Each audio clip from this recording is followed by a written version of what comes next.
Really fast. You want to guess how old this guy is? All right, guys, we're here in Jasper, Arkansas at the Shin-Dig, checking out another homestead conference. So we're excited. There's going to be lots of speakers. We're going to have, I think your guys got chickens over there. So we're going to go through and just show you guys around. So stick around.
Made into one, and they made it so that it would grow meat really fast. You want to guess how old this guy is? 6 months old. 6 months? No. 6 weeks. Oh, very close. 7 weeks old. 7 weeks old. And so we raise him for meat, and so we respect the animals when we do that. He is fat. They get great. They get treated well. They get grass, fresh grass every day. They get food. They get water. You can see how calm he is around people because he's used to seeing me twice a day. I get to move him. And so, he's trying to get something shiny off my jacket. So he hasn't eaten in about 24 hours. And the reason we don't give him food, we give him plenty of water, but we don't give him food so that he won't have a lot of poop inside him when we clean him, okay? So what I'm gonna do is I'm about to go over here, turn this off, and I'm gonna hang him upside down in this cone, all right? And then I'm gonna pull his neck through, and I'm gonna take a knife and I'm gonna make 2 cuts. I'm gonna make a cut right here and right here, and that's what they call his arteries, and then he's gonna bleed out. There's gonna be a little bit of shaking in there, and that's just from the nerves. And so then it takes about 90 seconds, and then he's totally done. It does sound a little scary, but it's not, because these guys were put here for food, and this is the reason that he was raised. He was treated well, and he's gonna have like 10 seconds of badness, and that's it. He doesn't. Maybe you should shoot him with a gun, and then it would be. It would, but he'd still flop. He still has nerves. So I'm gonna go over there and do that real quick, and then we'll come back and we'll finish. I'll tell you about the scalding and stuff, okay? Why don't you only do roosters? Why do you only do roosters? I don't only do roosters. We have hens too. I mean, come on, Millie. All right, so we're gonna go right here, flop him, but you notice he's not making any noise or anything. Whoops. The males are a lot more aggressive, and so you have to watch for the males. The females won't jump as much as the males will. Is that a male? This is a male. That's a female in there. I used to have a smaller cone than this, and for the males, a lot of times they would actually, when they started shaking, they would come out of the cone. You can sit on that. I'm going to flip him back upside down so he bleeds out, because we don't want the blood to stay in there. There we go. His head looks bloody. Yeah, it is. One time, my dad was butchering chicken, and I told him all about it. So here in a second, we're going to take him and we're going to put him in this water. Now, this water is what we scald him with, and the reason that we do that is so that it will loosen up the feathers and we can take the feathers off, because we don't clean him with the feathers on. So this water is about 150 degrees. You want it between 145 and 150. If you get it much higher than 150, 155, it starts to cook the chicken, and you don't want it to cook. You just want it to loosen up the feathers, okay? I know. A little blood on my glasses. There we go. So I usually know that he's done when his feet relax. So his foot's totally relaxed now. So he's totally dead. So we'll pull him out. And what we do is use a 30-second scald, but we do it 2 ways. I'll go in there and I'll swish him around 10 seconds. I'll pull him up 10 more seconds, pull him up 10 more seconds for 30. So I'll go 1, 2, 3, 4, 6, 7, 8, 9, 10. Pull him up. 1, 2, 3, 4, 5, 6, 7, 8, 9, 10. That feels a little hotter than what it is right now. 10. Okay, now I'm going to bring them over to the table. And this skin has loosened up. So watch this as I pull my hands across. See how the feathers come off? Yeah. And so that's what we're going to do with the whole bird. And you have to. Yeah. Or chicken thing. So if you talk to like some people like your great-grandparents' age, they probably did this by hand and they have horrible memories of how it hurt their hands when it was too hot or too cold. A lot, or not too cold, but it would hurt their hands if it was too cold because they had to pluck harder. If the temperature is just right, the feathers come off pretty easily. They also have this thing called a chicken plucker, and you plug it in and it spins for you and it'll take all these feathers off in 15 seconds. But for me, it takes about 2 minutes if I do it by hand. So flip it over. You'll notice there's not a whole lot of feathers. This type of chicken doesn't make a whole lot of feathers on its stomach. So some people are like, oh, it hadn't finished making feathers, but it really has. There's just no feathers there. So you can already kind of see this looks a little bit like a chicken you might see at the store or in your house before your mom cooks it. Now I'm going to take the water hose and I'm going to spray some of this back. So just watch out. I don't want to get you wet. Just to see where I'm at. Okay, got a little more work. His brother? Yes. Question. I've got an answer. Thursday. Oh, I'm sorry. You go first. If the hen watches that chicken die, will she be more scared? She's not. You know, we have usually when I'm processing them, I'll have them in what I call a chicken tractor right next to the killing cone. And they'll go right back to just pecking around on the ground and they won't even care. But that's a great question. The only time they seem to care is when they get chosen and they don't like to be picked up. They don't know necessarily where they're going. They just don't like to be picked up. In fact, I think when I go pick up another one, the reason the other ones are fine with us is because they didn't get picked up. They're just like, hey, I'm still on the ground. That chicken does Get the closer. hen, Do what? the hen know? Imagine my brother's dead. I don't think so. I don't think that chickens think the same way that people do, and I don't even think they realize that they're related. Yeah, I don't think so. Like some dogs will know, but I am going to pull off the head, yes. Okay, so that's going to be good enough. As I go, I'll keep picking off feathers. Will we have that to eat tonight? No, not here, but I'll tell you what, if your parents come up, I will sell them one that's already frozen, and then they could take it home and cook it at your house.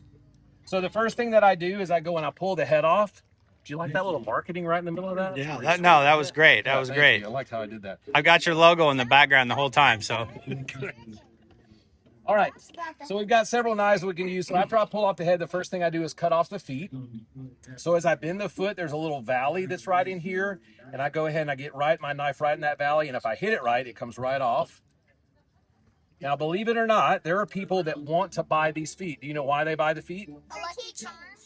For what? A lucky charm. A lucky charm, maybe, but I haven't seen that. What they'll do is they'll take them, they'll put them in hot water and they'll boil them and they'll take the skin off. And the collagen and stuff that's inside this is really good for you.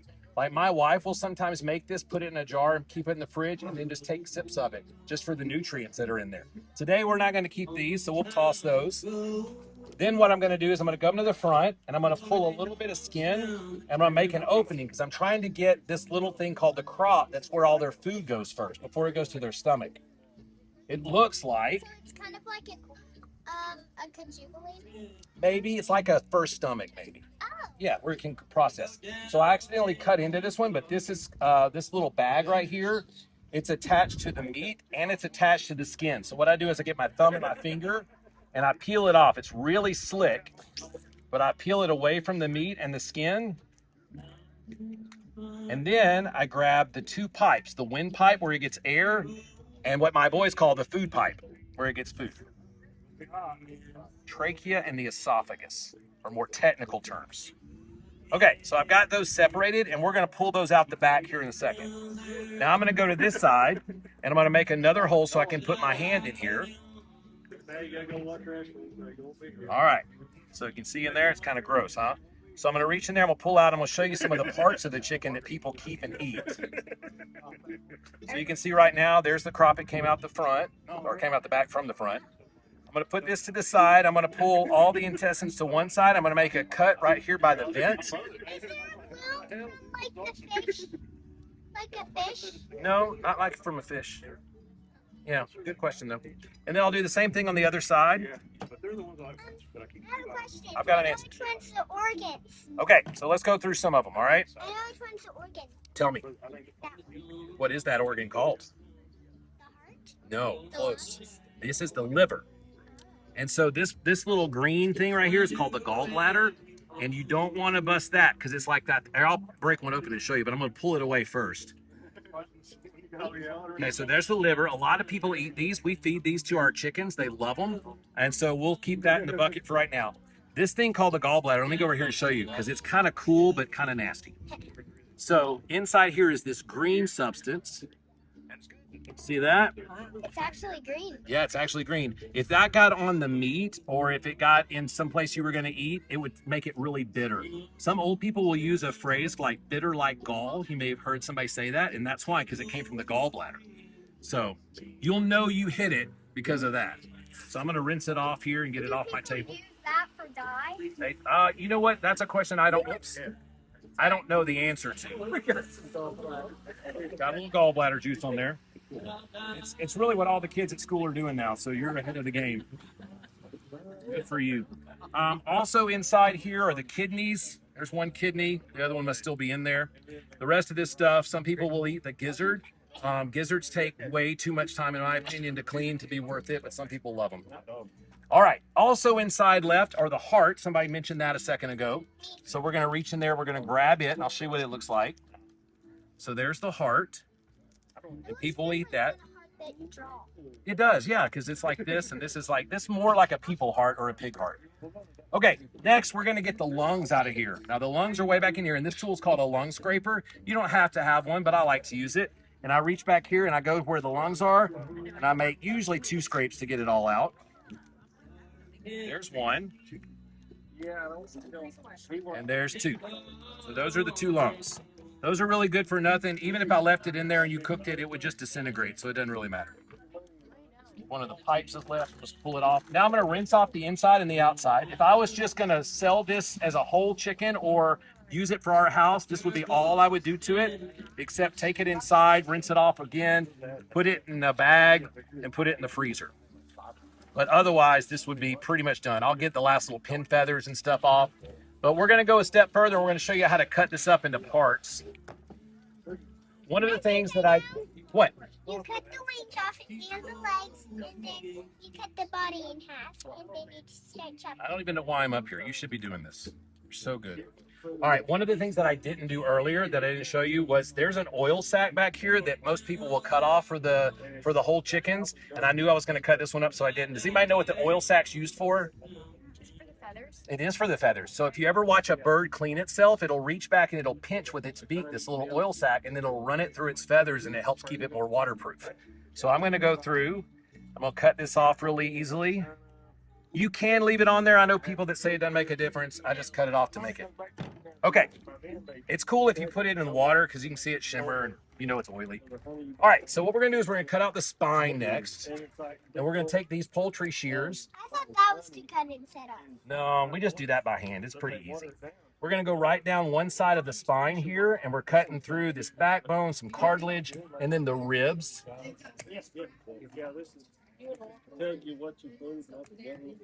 Okay, so there's one side.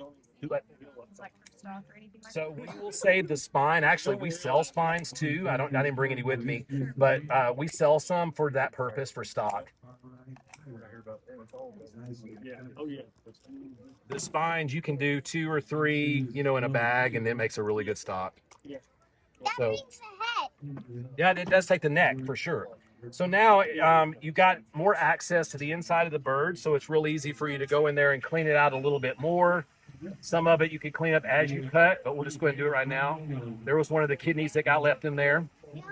Yeah. The kidney, it's on the back side of the bird. You know where your kidneys are? Did you know you have a kidney? You have 2 of them. They're on the back. Actually, cool story. My grandfather had 3 functioning kidneys. Yeah, they didn't know that till the autopsy, but that's another story. All right, so here what we're going to do, we're going to go ahead and split this bird right down the middle to get 2 halves. When's the last time you saw a chicken processing demonstration and autopsy mentioned in the same presentation? All right, now we're going to use the weight of the bird to help us make these next cuts. We're going to cut the wing off, and I hold it like this, and my goal is to go up underneath the shoulder and cut that off. It's exactly what you thought. Yep. And so that helps you not have to fight it. There's two major keys in chicken processing. One is to make sure that your water is the right scald, and the second is to make sure you have a really good knife. Makes it go a lot easier, or several knives. Now to make these wings separate, some people will buy them like this. We cut them up into the parts. I take the little tips off because there's really nothing there. And then I'll break this into the leg and the wing. And the cut here, it took me a while to get it down. It's actually at an angle. You would think it'd be like here, but it's actually an angle. I put the webbing away from me, and then I go find that spot, and then I go right down the center of it. Same thing on this side, a little bit of an angle. Find the spot. If you push down and it doesn't give, you know you've hit bone and you got to move a little bit. All right, let me grab my ice chest. I'm going to put these in there. Just real quick. Now you can sit back down. This last bit is really easy. It's just separating the breast from the leg quarter. We don't separate our thighs and our legs when we package. So this is the last cut we make. And I just find that valley right there. I take my knife and I go right down the center of it. And then those two are separated. We'll do our breast in 2 per pack, and same thing with the leg quarters. And then are you going to do the other chicken? Then we're going to do the other chicken. So normally if I'm hand plucking, it takes me, if I'm in a rhythm, it'll take me about 8 to 9 minutes to do a whole chicken. If I've got the plucker, it takes significantly less because of the 15-second defeathering. Over a period of 30 birds, if you use a plucker versus hand plucking, you can save yourself about 2 hours. It's crazy. All right, so it's worth it if you're doing a lot of birds. So it's basically, it loosens up the pores around the feathers. It loosens up the pores, and so then the feathers come off easier. All right, so you can go ahead and throw it on the table now.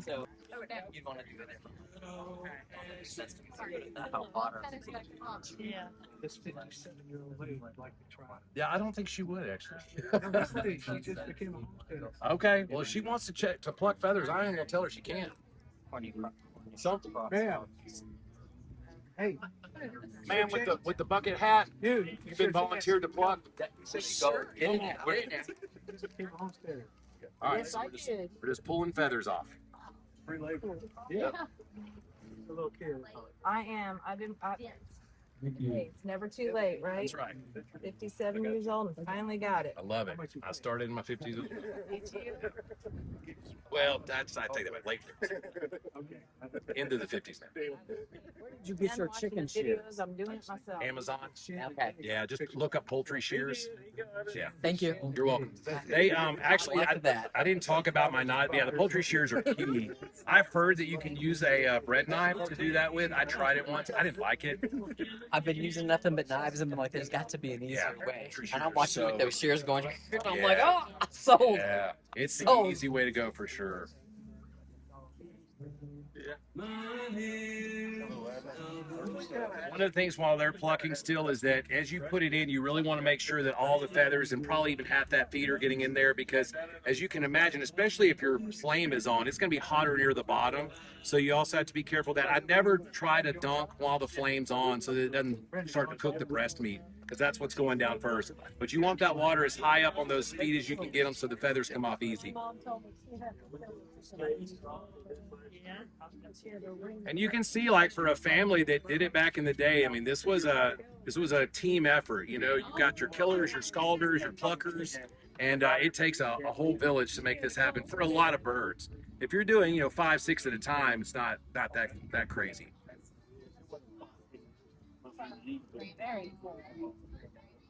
Feel free to use that hose if you want to rinse off. No, we're gonna freeze these. Actually, someone wants to take it home today. Once we get through parting it up, everything's for sale. So we'll make you a deal. You can take home the chicken that you plucked and cook it. tonight. I love it. Chicken gumbo now? To the let the meat rest philosophy. So if I was going to take this chicken home today, I probably would set it in the refrigerator for at least 2 days to let the meat rest, the fibers loosen. What we freeze ours pretty much immediately, and so since it takes about a day or so for a whole chicken to thaw out, we let that be the resting part, and so we don't worry about resting it beforehand.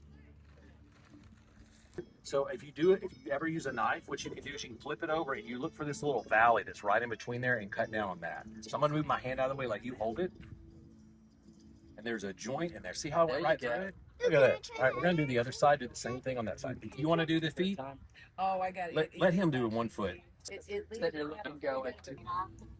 Yeah, so it's connected to the meat and it's connected to the skin, so you got to get your thumb down. We're on the hen. Right in there, there you go. The hen had a lot of blood. The rooster not so much. You did it. Yeah. This one here is mine, so I think you may have. Let's see. Yeah, almost. I'm just gonna look and see if it's still unattached. Yeah, it is a little bit. You okay if I pull? See how I pull right there? Can I get it? So pull right there. Now, if you want to, you can try to get the 2 tubes that are there. This one's a little complicated. If I can find them, they slid on the other side. Huh. Oh, there it is. So you see those tubes? One broke off when he pulled the head off, but there's this one. It's almost broken off, but you can go ahead and pull the skin, pull that little membrane apart. And it's Are the hens of this breed old enough to have like any eggs or anything that you can see inside? Not no. yet. So this is what I tell people. People say that they have seen these hens have eggs before. I've never seen Okay. it. And usually the story goes, I know someone who knows someone who said that they had Sure. gotten them to have eggs. I'm under the impression they can't reproduce. Right. Okay. But yeah. People say, I think you got it, babe. You did a great job. Or if possibly they let them get. I appreciate you guys sticking around and watching this video. I will tell you the Living Expo, the Shin-Dig in Jasper, Arkansas is a must. If you're in that area, I would plan the trip for next year. Keep an eye out on it. For one, Jasper, Arkansas, you got the Buffalo River is the absolute one of the most beautiful places on planet Earth. So you have all that down there, the floats, just the mountains. But these homestead deals are wonderful. I've said that on the last one of these that I did, and I'm sure wherever you're seeing this at, whatever state you live in, there's some sort of homestead type event, and plug into it. The people are absolutely amazing. I'd never been to this one, and I met some great people, some really great people. Want to make a special shout out to Brian with the Fuller Homestead. I'm going to link his channel, his YouTube channel in the description of this video. He's the guy that did the chicken demonstration. He was there with meat from his homestead. He had pork, he had chicken, I think he had rabbits. First time I met him, phenomenal guy. And as you've seen, just the way he was with those kids, that's what it's all about, guys. Literally what it's all about. Raising up our kids to know where our food comes from. And Brian with his patience and just, I mean, I genuinely appreciate that. It really made the whole event. Like I said, everybody was wonderful. Can't wait to go back next year. And like always, guys, I thank you guys for watching these videos. Remember to go check out, there's all kinds of content. We've been posting nonstop now for close to 6 months here on ACRE YouTube channel, and we're going after it. I'm trying to show you guys everything like I tell you in the videos. If you like Jeep stuff and 4-wheel drive stuff, I've got a Jeep. You like fixing stuff, I got videos like that. You like smoking meat, got those too. You love Jesus, yep, we talk about him too. Point is there's all kinds of content on ACRE, so take a minute, subscribe, leave a comment. There's some videos you guys would like to see, some more of my homestead, something I haven't shown yet. But we have a lot of DIY projects. So anyhow, guys, just remember, feed your critters, love your neighbor, and follow Jesus. And as always, have a great day.